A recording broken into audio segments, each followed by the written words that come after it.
Расскажите поподробнее, что это за выставка, почему именно 15 человек? Да, почему 15 человек? Почему именно такому числу мы посвятили выставку? По нашим подсчетам, за 7 лет оккупации Крыма на полуострове произошло 44 случая насильственных исчезновений. Из них 6 человек — это те, которые были найдены мертвыми, включая Ришата Аметова, первая жертва российской оккупации. Также из 44 человек, которые стали жертвами насильственных исчезновений, 15 — это тех, которых до сих пор не найдены. Про них неизвестно, живы они или нет. Неизвестно, где они содержатся и в каких условиях.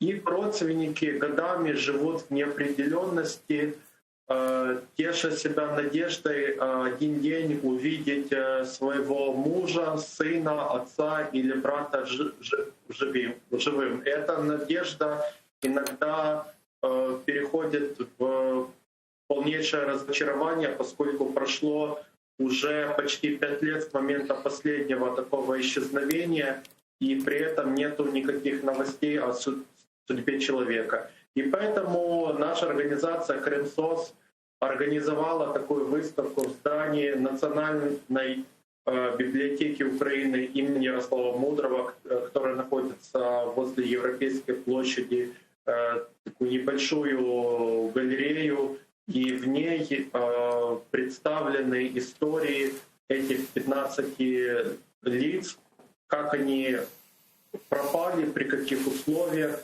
чем они занимались и так далее. Для того, чтобы напомнить украинскому обществу о тех ужасных вещах, которые происходят на территории оккупированного полуострова и которым в украинском информационном пространстве не так много внимания уделяется. Кто эти 15? Расскажите о них. Да. 15 человек. Кем они являются? Насильственные исчезновения проходили в несколько этапов, несколько волн насильственных исчезновений. Первая волна — это были проукраинские активисты. В частности, это были Валерий Ващук и Иван Бондарец, активисты Евромайдана из Ровного, которые приехали в Симферополь в начале марта 2014 года, чтобы поддержать проукраинские силы накануне так называемого референдума. Это Василий Черныш, бывший сотрудник СБУ, который боролся со своими бывшими коллегами, которые предали Украину и стали коллаборантами уже в составе ФСБ. Это Тимур Шаймарданов и Сейран Зенединов, основатели Украинского народного дома, которые в мае 2014 года в условиях оккупации наважились оказывать мирное сопротивление и были похищены с интервалом 4 дня. Дальше следующая волна — это были в основном крымские татары.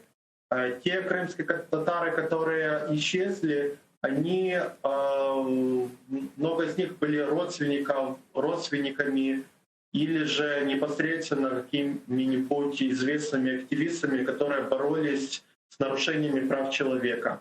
Например, похитили сына и племянника известного ветерана крымско-татарского национального движения Абдурашида Джапарова. Сына зовут Ислам, племянника Джевдет. Ну и последний такой случай, это произошел в мае 2016 года, когда на объездной дороге Бахчисарая люди в форме сотрудников ГИБДД, это российская транспортная полиция, затащили в белый микроавтобус Равина Ибрагимова, известного регионального активиста Меджлиса. Какие попытки предпринимаются с нашей стороны, нашими правозащитниками? Может быть, совместно вы и контактируете с правоохранителями для того, чтобы выяснить судьбу этих людей? Ну, в первую очередь со стороны украинских властей предпринимаются попытки, но мы понимаем, что эти попытки не очень успешны, хотя бы по той причине, что Украина не имеет физического доступа к Крыму и не может получить нужное количество вещественных доказательств. Далее это усложняется тем, что много свидетелей и даже некоторые родственники боятся об этом говорить из-за угрозы репрессий или за угрозы самим повторить судьбу пропавших. Много правозащитных организаций ведут активную работу в этом направлении, включая нашу организацию «Крымсос». В частности, в декабре 2020 года мы представили отчет, это уже второй отчет по жертвам насильственных исчезновений в Крыму. И этот отчет охватывал детальное описание вот этих 15 случаев, про которых мы рассказывали во время открытия сегодняшней выставки. Также наша организация принимала участие в сессии рабочей группы ООН по насильственным и добровольным исчезновениям, где мы рассказали о систематическом характере этих преступлений, которые совершает российская оккупационная администрация. Много правозащитников ведут работу на уровне Европейского суда по правам человека, подавая индивидуальные жалобы против России в связи с тем, что насильственное исчезновение это является комплексным нарушением прав человека.